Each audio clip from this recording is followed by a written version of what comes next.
Take your mop and get out of my lobby before the investors see you. The words cut through the marble lobby like glass.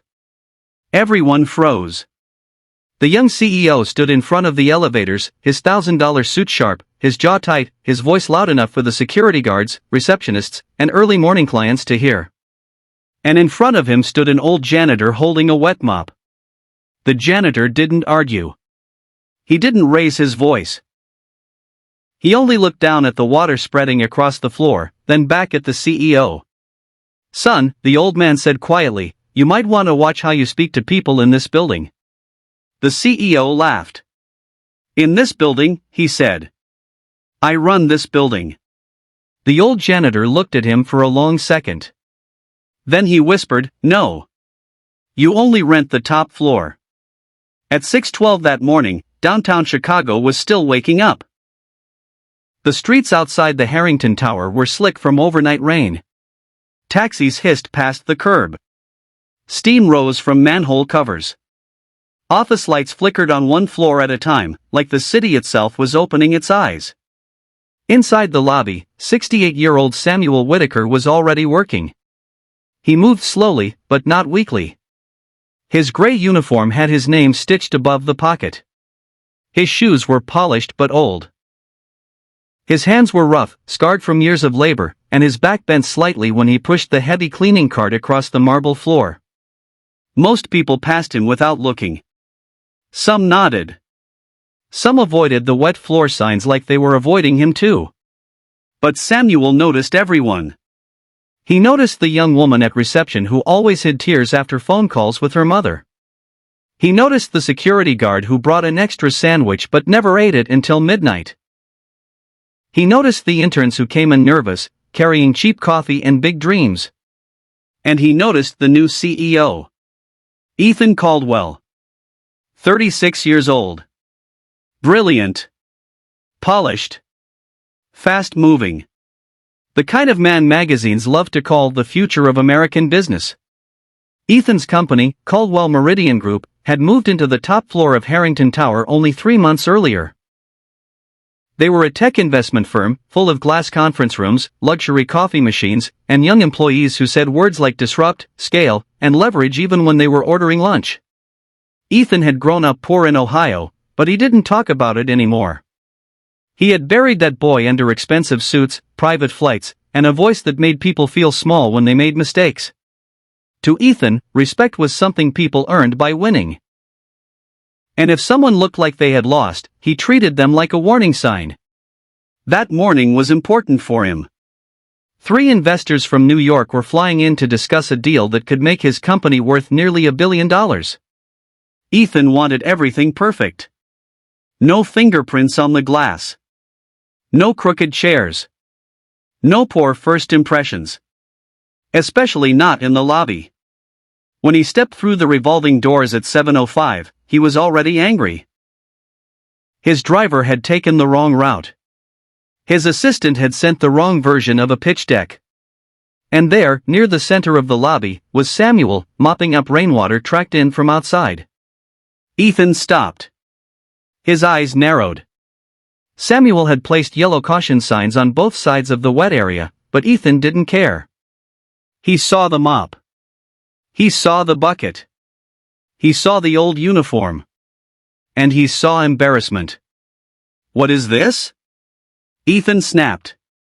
Samuel looked up. "Morning, sir. Just drying the floor. It's slippery near the entrance." "I didn't ask for a weather report," Ethan said. "I asked why this lobby looks like a bus station." The receptionist looked down. The guard at the desk shifted uncomfortably. Samuel kept his voice calm. People were almost slipping. "I'm just making sure no one gets hurt." Ethan stepped closer. "My investors walk in here in 40 minutes. Do you understand what that means?" "It means the floor should be safe," Samuel said. A few people glanced up. Ethan heard it as disrespect. He smiled, but there was no warmth in it. "What's your name?" "Samuel." "Samuel," Ethan said slowly, as if teaching a child, "when important people come into a place like this, they should not be greeted by a janitor dragging dirty water across the marble. Samuel looked at the clean floor. The water came from their shoes, not my bucket. A quiet breath moved through the lobby. Ethan's face hardened. That was when he said it. Take your mop and get out of my lobby before the investors see you. The words echoed. Samuel's hand tightened around the mop handle. Not because he was angry. Because for one moment, he was somewhere else. A factory floor in Detroit. A hospital hallway in the middle of the night. A courtroom where a lawyer once called him just a maintenance man. He had heard that tone before. The tone people used when they thought a uniform erased a person's life. Samuel lifted his eyes. Son, he said quietly, you might want to watch how you speak to people in this building. Ethan laughed. In this building? I run this building. Samuel's answer was soft. No. You only rent the top floor. Ethan stared at him. For half a second, something in the old man's eyes unsettled him. But pride stepped in first. Security, Ethan said, turning toward the desk. Get him out of here. The guard, Marcus, hesitated. Mr. Caldwell, Samuel works for building services. He's been here longer than. I don't care if he built the place brick by brick, Ethan cut in. Get him out of sight. Samuel raised a hand gently toward Marcus. It's all right. Then he placed the mop back into the bucket, picked up the caution signs, and pushed his cart toward the service hallway. But before he disappeared behind the gray door, he turned once. Not with anger. With disappointment. And somehow, that was worse. Upstairs, the top floor looked like a different world. Glass walls. White leather chairs. Screens glowing with charts and numbers. Assistants rushing with tablets. A conference table long enough to look like a runway. Ethan walked in like a general before battle. Is the room ready?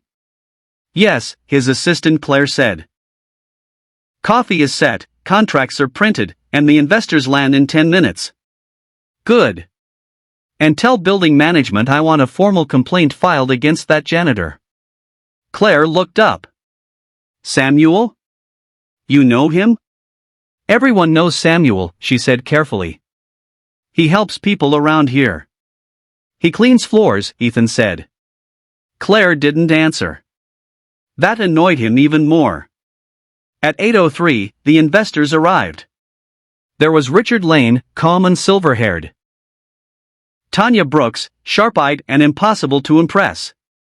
And Victor Bell, a former banker who smiled like he was measuring the price of your soul. The meeting started beautifully. Ethan was smooth. Confident. Every slide hit. Every number looked strong. Every answer sounded prepared. For an hour, it felt like the deal was already done. Then the lights flickered. Once. Twice. The main screen went black. The room fell silent. Ethan's smile froze. Claire checked the tablet. The system just dropped. What do you mean dropped? The conference network is offline. Ethan's pulse jumped. Use backup. I'm trying. The investors looked at one another. Ethan forced a laugh. Old building. Richard Lane glanced around. Historic building, actually. One of the best privately owned towers in the city. Ethan nodded like he knew that. But he didn't. Down in the basement, Samuel stood before a locked electrical panel with Marcus the security guard beside him. A young maintenance worker named Luis was panicking. The cooling system failed in the server room, Luis said. If it keeps overheating, half the building's network could shut down. Samuel leaned closer, listening to the hum behind the panel. Breaker relay, he said. Luis blinked. How do you know? Samuel pulled a key ring from his pocket. Because I installed the original system. Luis stared at him. Samuel opened the panel and moved with careful precision. Not fast. Not flashy. But certain. He checked the relay, reset the manual switch, and told Luis which vent line to clear. Within 4 minutes, the system came back. Upstairs, the screen lit up again. Claire breathed out. We're back. Ethan smiled at the investors. As I was saying. But Tanya wasn't watching the screen anymore. She was looking at the phone in her hand. She had just received a message from someone downstairs. Her expression changed. Not shocked. Interested. The meeting continued, but Ethan noticed the energy had shifted. The investors were still polite, but they were holding something back. After the presentation, Richard closed the folder. Strong numbers, he said. Ethan smiled. We believe this partnership could be historic. It could, Richard said. But before we move forward, we'd like to meet the building owner. Ethan blinked. The building owner? Yes, Tanya said. Our fund doesn't close major deals without understanding lease stability, ownership structure, and long-term property risk. Ethan waved a hand. Our legal team has the lease documents. Victor smiled. We prefer faces to documents. Ethan leaned back. Of course. I can arrange that through management. Richard said, actually, I believe he's already here. The room went quiet. Claire looked at the door. Ethan followed her gaze. The glass doors opened. Samuel walked in. Still wearing his gray janitor uniform. Still holding a small ring of keys. The investors stood. Ethan did not. For a moment, his brain refused to accept what his eyes were seeing. Richard walked forward and shook Samuel's hand warmly. Mr. Whitaker, he said. It's an honor. Tanya smiled. My father spoke about you for years. He said you were the only landlord in Chicago who cared more about people than rent. Victor nodded. We've heard a lot about the Whitaker Foundation. Ethan slowly rose from his chair. His face had lost all color. Mr. Whitaker, he said. Samuel looked at him. Samuel is fine. Claire covered her mouth. Ethan swallowed.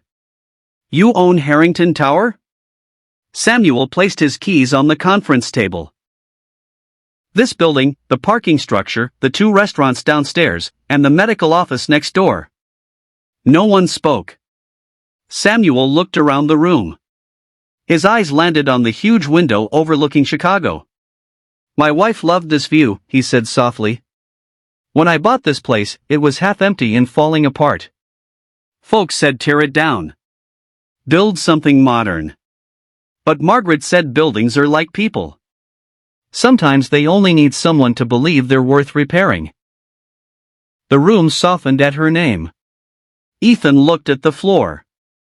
Samuel continued, after she passed, I started spending mornings here. Not as an owner. As a janitor. I wanted to see how people treated the ones they thought had no power. Ethan's throat tightened. The insult from the lobby came back to him word for word. Take your mop and get out.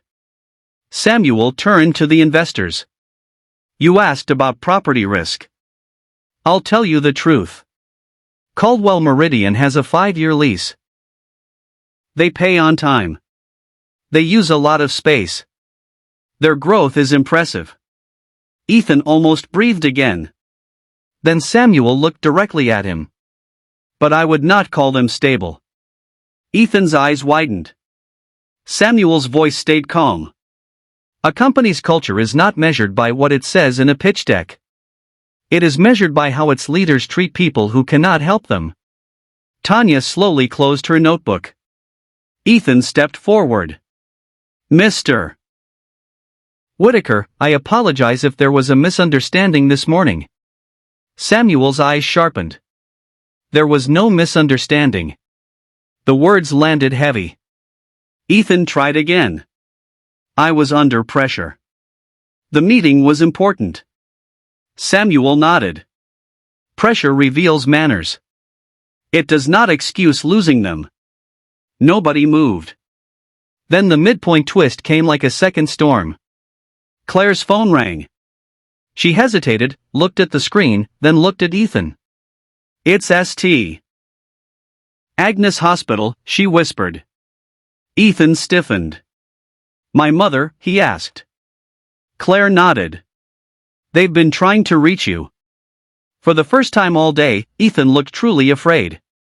His mother, Linda Caldwell, lived in a small apartment outside Oak Park. She had raised him alone after his father left. She worked double shifts as a cafeteria cook to keep him in school. Ethan paid her rent now, but he rarely visited. He had missed 3 of her calls that morning. Because he was busy becoming important. Claire stepped aside as he answered. His voice dropped. Mom? A nurse spoke instead. Mr. Caldwell, your mother collapsed at work. She's stable, but she's asking for you. Ethan closed his eyes. The room blurred. All the investors, all the glass walls, all the numbers on the screen suddenly seemed far away. I'm coming, he said. He hung up and looked lost, like a boy wearing a man's suit. For one moment, nobody cared about the deal. Samuel picked up his keys. St. Agnes, he asked. Ethan nodded. Samuel said, my car is downstairs. It'll be faster than waiting on your driver. Ethan stared at him. After everything he had said, Samuel was offering help. That made the shame hurt even more. They rode down in the elevator together. No assistants. No investors. No audience. Just the CEO and the janitor who owned the building. Ethan stared at the numbers above the door as they descended. Finally, he whispered, why would you help me? Samuel didn't look at him. Because your mother didn't humiliate me. The elevator doors opened. Outside, rain had started again. Samuel drove an old black Lincoln, clean but modest. Ethan sat in the passenger seat, hands shaking, phone pressed against his knee. For 20 minutes, Chicago moved past them in gray streaks. Neither man spoke. Then Samuel said, my son used to be like you. Ethan turned slightly. Ambitious. Smart. Angry at the world for ever making him feel poor. Samuel's hands tightened around the wheel. He thought money could protect him from shame. But all it did was make him ashamed of everyone who reminded him where he came from. Ethan looked out the window. The words found him too easily. Samuel continued, he died before we fixed things between us. The car grew quiet. I'm sorry, Ethan said. Samuel nodded. Me too. At St. Agnes Hospital, the emergency room smelled of sanitizer and burnt coffee. Nurses moved quickly. Families waited in plastic chairs. A little boy slept against his father's coat. Ethan rushed to room 214. His mother lay in the bed, small under the white blanket, her hair loose, her face tired but smiling when she saw him. Ethan, she whispered. He took her hand. Mom, I'm here. She studied his face. You look like your father when you're scared. He tried to smile, but his eyes filled. I'm sorry I missed your calls. Linda squeezed his hand weakly. I didn't call because of me. What do you mean? She looked past him toward the doorway. Samuel stood there quietly. Linda's eyes widened. Sam? Ethan turned. Samuel froze. For the first time all day, he looked shaken. Linda smiled through tears. I haven't seen you in years. Ethan looked between them. You know each other? Samuel stepped closer, slowly. Your mother worked in the cafeteria at Mercy General, he said. Years ago. Linda nodded. And when I couldn't pay for your school uniform in 7th grade, Sam left an envelope in my locker. Ethan stared at her. What? Linda looked at her son. You remember that blue blazer?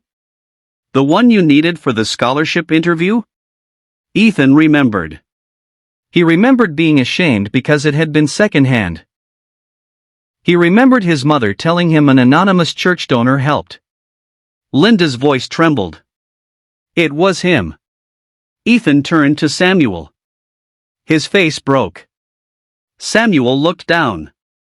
Your mother was kind to my wife during her chemo treatments, he said. She sat with Margaret when I couldn't. She didn't have to. She was just a cafeteria worker. But she treated my wife like family. Ethan covered his mouth. The man he had humiliated in the lobby. The man he called embarrassing. Had helped him become the man in the suit. Linda's eyes filled with disappointment. What did you do, Ethan? He couldn't answer. That silence was enough. Samuel stepped back. I'll wait outside. But Ethan turned quickly. No. His voice cracked. Please don't. He looked at his mother, then at Samuel. I insulted him, Ethan said. In front of people. I treated him like he was beneath me. Linda closed her eyes. Not angry. Heartbroken. Oh, Ethan. Those two words hurt worse than anything Samuel could have said. Ethan sat beside the bed and lowered his head. I thought if I became successful, no one could ever look down on us again, he whispered. But somewhere along the way, I became the person I hated. Linda reached for his face. Success doesn't make you tall, baby. It only gives people a better view of who you are.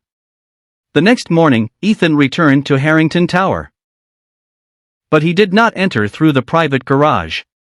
He walked through the front lobby. The same lobby. The same marble floor. The same security desk.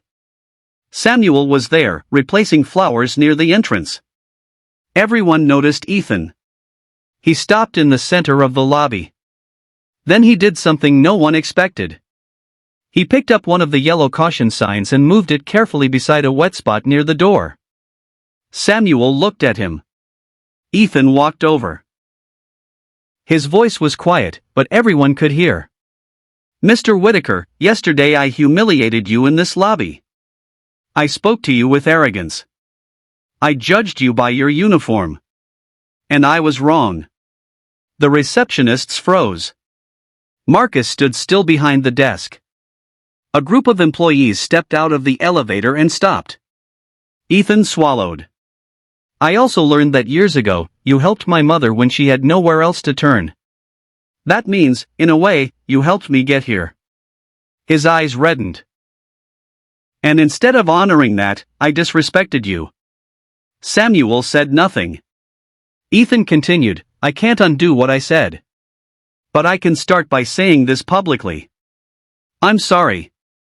The lobby was silent. Samuel looked at him for a long time. Then he asked, Are you sorry because you found out who I am? Ethan flinched. It was the question he deserved. No, he said.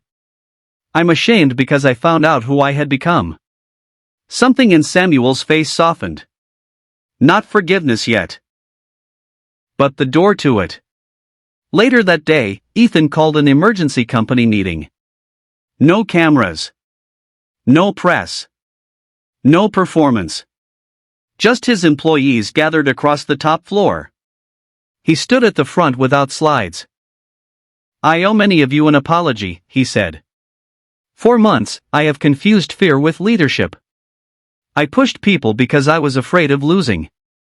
I talked down to people because I was afraid of being looked down on. That ends today. No one clapped. They were too surprised. Ethan looked at Claire. Starting now, every employee in this company, from interns to executives, will be treated with dignity. And if I fail at that, I expect you to call me out. Claire's eyes softened. Then Ethan announced something else. Caldwell Meridian would sponsor a scholarship fund for children of service workers in the building, cleaners, guards, cafeteria staff, maintenance crews, and reception workers. The fund would be named after Margaret Whittaker and Linda Caldwell. When Samuel heard the news, he stood near the back of the room with his arms folded. He didn't smile. But his eyes shined. 2 weeks later, the investors returned. The deal had almost fallen apart after that terrible morning. Ethan knew it. Everyone knew it. But Richard Lane had asked for one more meeting. This time, it wasn't in the glass conference room. Samuel requested the old community hall on the second floor, a warm room with wooden chairs, framed photos of the building's history, and a view of the street below. Ethan presented again. But this time, the numbers were only part of the story. He spoke about culture. About accountability. About building something that did not crush people on the way up. Then Samuel stood. "I have watched many companies come through this tower," he said. "Some grew fast and disappeared faster. Some had money but no roots." He looked at Ethan. This young man made a mistake. A serious one. But I have also watched what he did after the mistake. Pride protects image. Character repairs damage. Ethan lowered his eyes. Samuel turned to the investors. "I'll renew his lease for 10 years, with one condition." Ethan looked up. Samuel said, "Every year, his company will fund paid internships for students from families who work in this building." Not charity. Opportunity. Richard smiled. Tanya nodded. Victor closed his folder.